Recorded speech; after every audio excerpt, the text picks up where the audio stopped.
December 8th, 1980, a date that goes down in music history. Beatles icon John Lennon was shot and killed outside the Dakota in New York City by Mark David Chapman. In Jim Thorpe, Soundcheck Records owner Jim Pompa remembers the exact moment he heard the news during a Monday Night Football game. An unspeakable tragedy confirmed to us by ABC News in New York City. John Lennon, outside of his apartment building on the west side of New York City, the most famous perhaps of all of the Beatles, shot twice in the back, rushed to Roosevelt Hospital, dead on arrival. The Dolphins were playing the Patriots that night, and Howard Cosell was the guy who broke the news to me.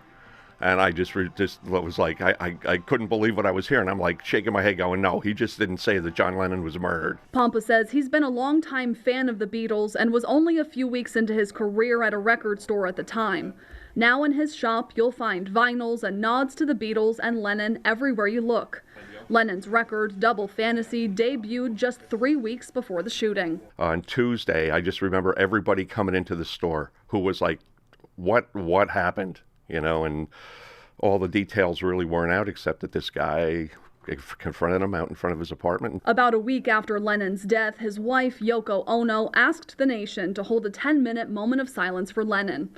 Pompa found himself once again in a record store. Yeah, they had like paused everything. They didn't ring up a sale, or, you know, they even like darkened half the lights for 10 minutes. Even 45 years later, Pompa says he remembers the way fans rushed to get his records. No modern-day musician death compares. Granted, there was no internet back then, you know, so you couldn't just grab whatever. So people actually came to record stores and bought the product. And yeah, we didn't have a piece of Beatles or Lennon stuff on the shelf for, a couple of months, actually. If Lennon were still alive today, he would be 85 years old. His legacy in the music world still living on.